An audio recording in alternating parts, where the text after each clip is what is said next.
नमस्कार दोस्तों, आपका स्वागत है आगाज नव भारत निर्माण नामक यूट्यूब चैनल पर। मित्रों, हम पढ़ने जा रहे हैं भारतीय राज्य व्यवस्था या भारतीय संविधान को। मित्रों, आज हम टॉपिक पढ़ने जा रहे हैं मित्रों, वह है भारत का संविधान। मित्रों, यानी भारत के संविधान में जो टॉपिक है वह है संविधान सभा, यानी इंडियन पॉलिटी का जो टॉपिक है वह है संविधान सभा। मित्रों, सर्वप्रथम 1895 ईस्वी में बाल गंगाधर तिलक ने संविधान सभा की मांग की। मित्रों, क्वेश्चन आता है सर्वप्रथम संविधान सभा की मांग किसने की और कब की? तो सर्वप्रथम 1895 ईस्वी में बाल गंगाधर तिलक ने संविधान सभा की मांग की थी। मित्रों, 1921 में महात्मा गांधी जी ने संविधान सभा की मांग की।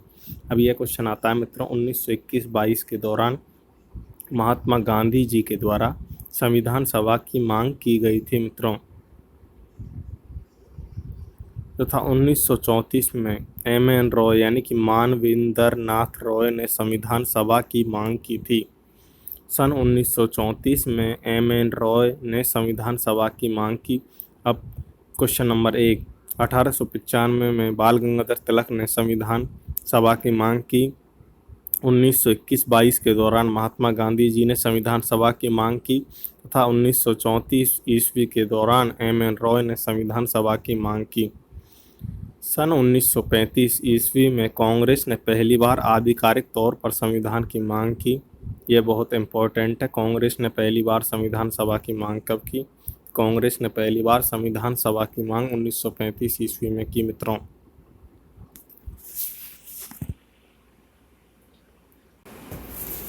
यानी कि 1935 में कांग्रेस ने संविधान सभा की मांग की।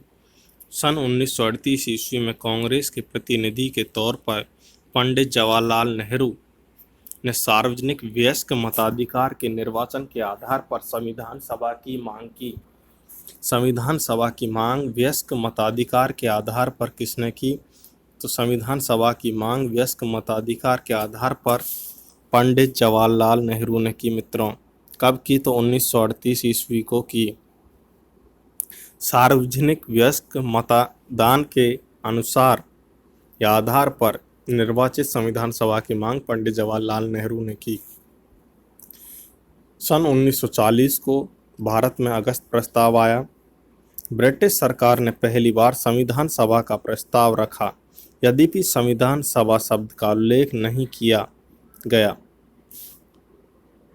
क्रिप्स मिशन सन 1942 को भारत आया।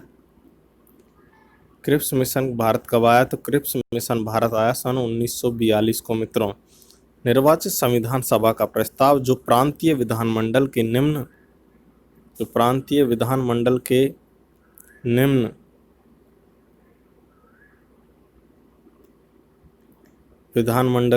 सदन के सदस्यों के द्वारा पारित किया गया। मित्रों, 1946 ईस्वी कैबिनेट मिशन की सिफारिश के आधार पर संविधान सभा का निर्वाचन किया गया। इसका प्रांतीय विधानमंडल के निम्न सदन के सदस्यों के द्वारा आनुपातिक प्रतिनिधित्व पद्धति व एकल संक्रमणीय मत के आधार पर कैबिनेट मिशन की सिफारिशों पर इसका गठन किया गया। मित्रों, संविधान सभा में कुल सदस्यों की संख्या थी, तो संविधान सभा में कुल सदस्यों की संख्या 389 थी। मित्रों, ब्रिटिश भारत यानी जो ब्रिटिश शासित भारत था उसमें से 296 सदस्य निर्वाचित किए गए, और जो कि राजस्थान या इंडिया के जितने भी राज्य थे उनमें जो रियासतें थी मित्रों, उनमें से 93 सदस्यों को मनोनीत किया गया। रियासतें वो होती हैं जिनके राजा शासक होते थे। मित्रों, छोटी छोटी रियासतें होती थी, जैसे राजस्थान में थी मेवाड़ रियासत, मारवाड़ रियासत, जयपुर रियासत को आमेर रियासत वगैरह कहते थे, टोंक रियासत, इस तरीके की रियासतें थी। मित्रों, अब यहाँ पर मित्रों हम पढ़ते हैं प्रांतों से कितने सदस्य इलेक्टेड किए गए मित्रों? तो 292 मित्रों। और उच्चायुक्त क्षेत्र यानी कि केंद्र शासित प्रदेशों से 4 सदस्यों को चुना गया, यानी ब्रिटिश शासित केंद्र शासित प्रदेश हैं जहाँ पर गवर्नर जनरल बैठता था। दोस्तों, यानी एजेंट टू गवर्नर जनरल दोस्तों, एजीजी। तो ये थे दोस्तों दिल्ली, अजमेर, कुर्ग कर्नाटक, बलूचिस्तान जो कि वर्तमान में दोस्तों पाकिस्तान में पड़ता है, बलूचिस्तान कहाँ पड़ता है मित्रों? तो बलूचिस्तान पड़ता है दोस्तों पाकिस्तान में, वर्तमान में बलूचिस्तान पाकिस्तान में पड़ता है। कुर्ग कर्नाटक में पड़ता है। अजमेर ये मेरवाड़ा में पड़ता है। दिल्ली, दिल्ली दोस्तों वर्तमान में हरियाणा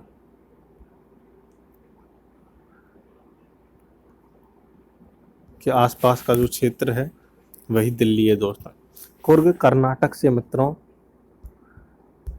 कुर्ग कर्नाटक से मित्रों एक कावेरी नदी भी निकलती है। कहाँ से?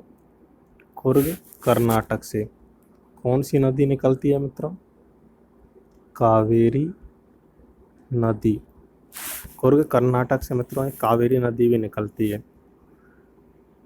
जुलाई अगस्त 1946 को संविधान सभा का निर्वाचन हुआ दोस्तों।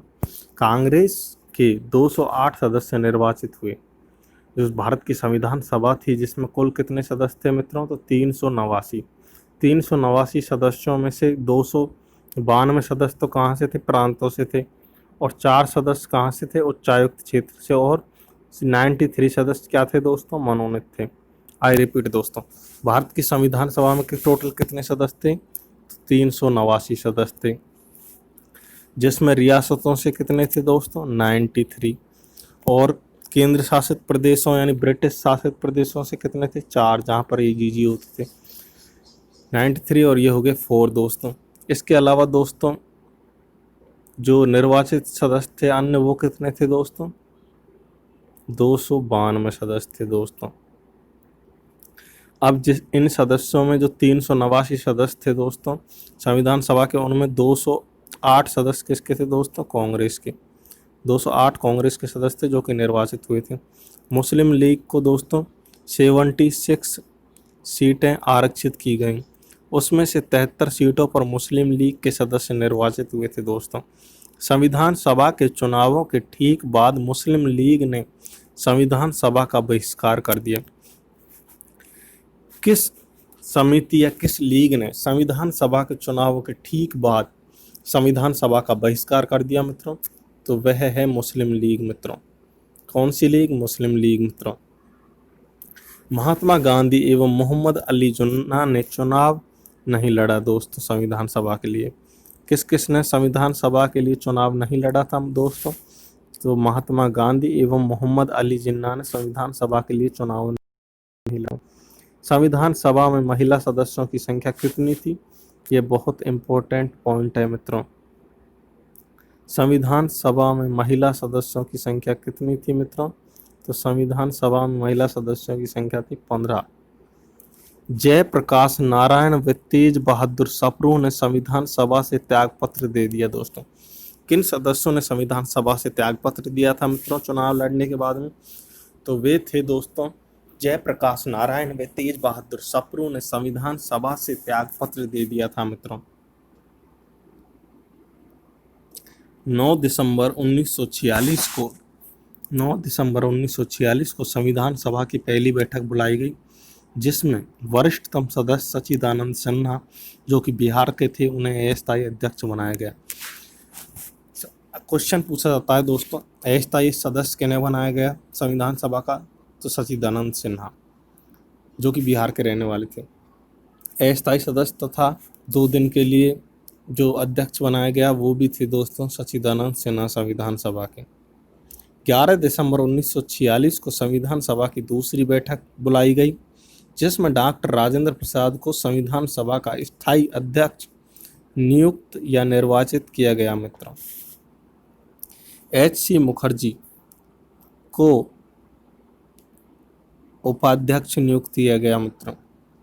H.C. मुखर्जी यानी हरेंद्र मुखर्जी को मित्रों इसका उपाध्यक्ष बनाया गया किसका? संविधान सभा का। T.T. कृष्णामाचारी को भी संविधान सभा का उपाध्यक्ष निर्वाचित किया गया मित्रों। B.N. राव बेनेगल नरसिंह राव को संविधान सभा का संवैधानिक सलाहकार नियुक्त किया गया। BN राव को संवैधानिक सलाहकार नियुक्त किया गया मित्रों संविधान सभा का।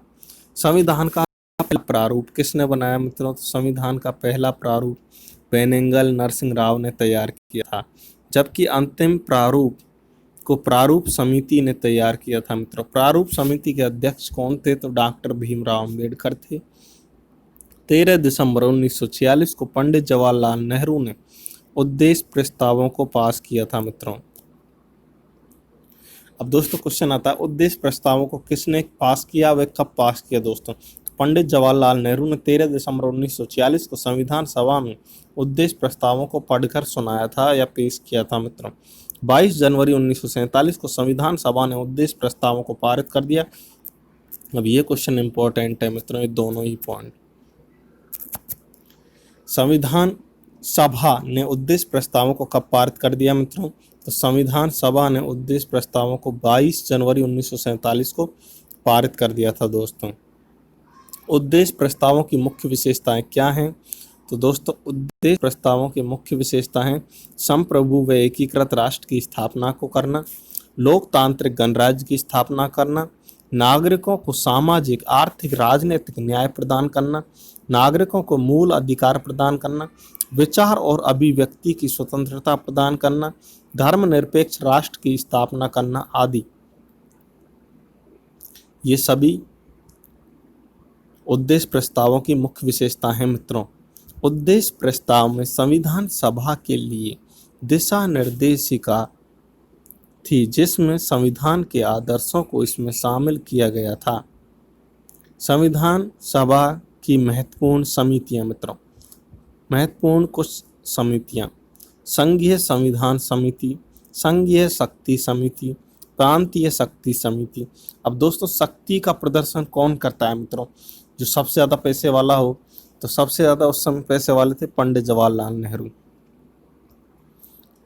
पंडित जवाहरलाल नेहरू पैसे वाले थे दोस्तों। ऐसा बताया जाता है जब पंडित जवाहरलाल नेहरू दोस्तों ब्रिटेन में पढ़ते थे, उस समय दोस्तों जितने ब्रिटेन में ऑक्सफोर्ड यूनिवर्सिटी में जितने गेट थे दोस्तों, यानी दरवाजे थे, वहाँ पर इनको लेने के लिए अलग अलग गाड़ियाँ जाती थी दोस्तों।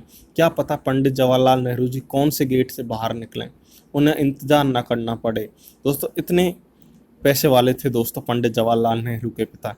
ये यानी कि रॉयल ठाट वाट में रहते थे दोस्तों। पंडित जवाहरलाल नेहरू के पिता का नाम क्या था दोस्तों? तो पंडित जवाहरलाल नेहरू के पिता का नाम था मोती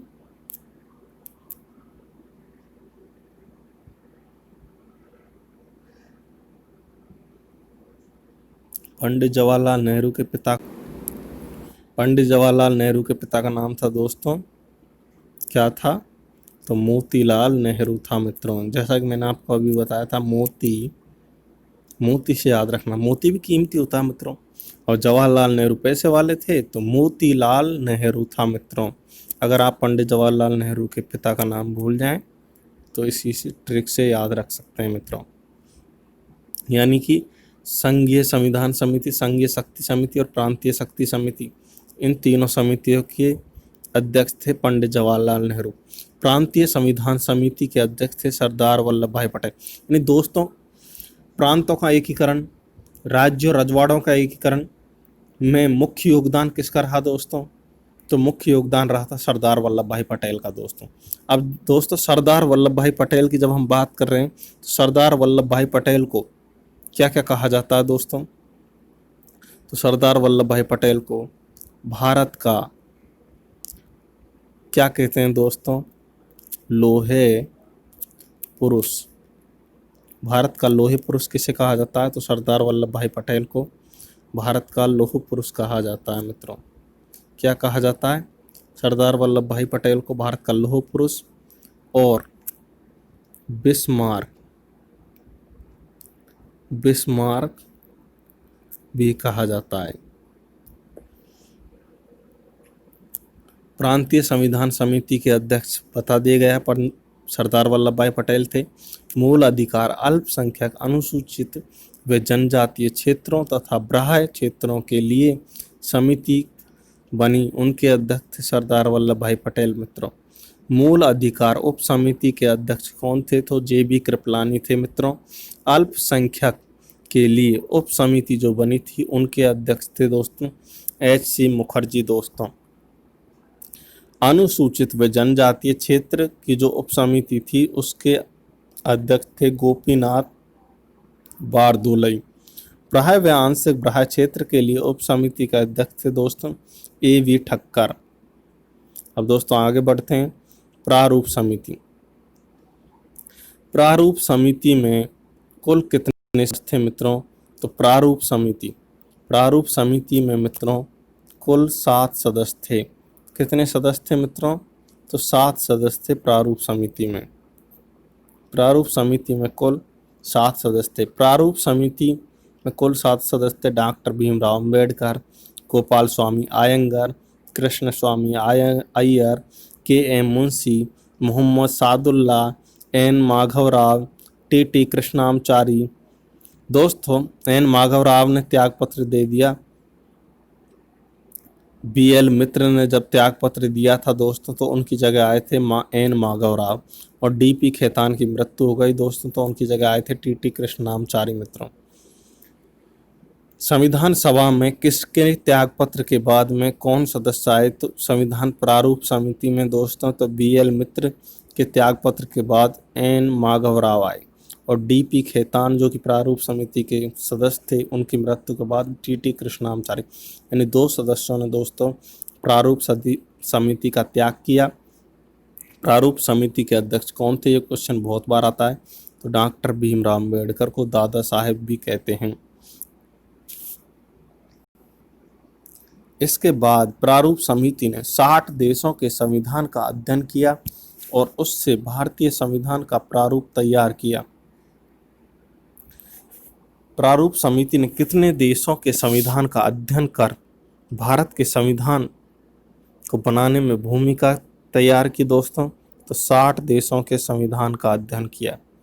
प्रथम पठन, संविधान का जो प्रथम पठन या वाचन किया गया मित्रों वह था 4 नवंबर 1948 से 9 नवंबर 1948 तक पढ़ करके सुनाया गया। जैसे कि उसमें कोई त्रुटियां हों या कुछ कमी हो तो उसके लिए दोस्तों संविधान सभा के अन्य सदस्य सजेशन दे सकें। संविधान सभा का द्वितीय पठन या वाचन 15 नवंबर 1948 से 17 अक्टूबर 1949 तक किया गया और तृतीय पठन 14 नवंबर 1949 से 26 नवंबर 1949 तक किया गया। 26 नवंबर 1949 को संविधान को अंगीकृत, अधिनियमित और किया गया। संविधान को कब अंगीकृत, अधिनियमित और आत्मार्पित किया गया मित्रों? तो 26 नवंबर 1949 को। इस पर 284 सदस्यों ने हस्ताक्षर किए थे मित्रों। 15 अगस्त 1947 के बाद संविधान सभा की भूमिका संप्रभु संस्था के रूप में स्थापित हुई। संविधान सभा मित्रों कैबिनेट मिशन की अनुशंसा के आधार पर कार्य करने की बाध्यता समाप्त हो गई थी मित्रों। कैबिनेट मिशन भारत में आया संविधान सभा को बनाने के लिए। कैबिनेट मिशन 24 मार्च 1946 को भारत आया और इसने 16 मई 1946 को अपना कार्य प्रारंभ किया था मित्रों। कैबिनेट मिशन में 3 सदस्य आए थे दोस्तों। इसको याद करने की ट्रिक है लॉरेंस, अलेक्जेंडर और स्टेफर्ड क्रिप्स मित्रों। इसके जो अध्यक्ष थे कैबिनेट मिशन के वो थे पैंथिक लॉरेंस मित्रों। अब आगे बढ़ते हैं दोस्तों हम 15 अगस्त 1947 के बाद संविधान सभा की भूमिका। संविधान सभा जो थी वह संप्रभु संस्था के रूप में स्थापित हो गई मित्रों। 1847 के बाद कैबिनेट मिशन की अनुशंसा के आधार पर कार्य करने की बाध्यता को भी समाप्त कर दिया गया। 15 अगस्त 1947 को संविधान सभा ने दोहरी भूमिका का निर्वहन किया। संविधान सभा के साथ साथ विधानमंडल के रूप में भी कार्य किया। आज़ादी के बाद संविधान सभा में 299 सदस्य रह गए। आज़ादी के बाद संविधान सभा में कितने सदस्य रह गए मित्रों? तो 299 सदस्य रह गए थे। आज के लिए इतना ही दोस्तों, फिर आपसे कल जल्द मुलाकात करेंगे दोस्तों। इस चैनल को आप ज़्यादा से ज़्यादा लाइक, सब्सक्राइब और शेयर करें मित्रों। आपका प्यार इसीलिए बना रहे। इसी प्रकार से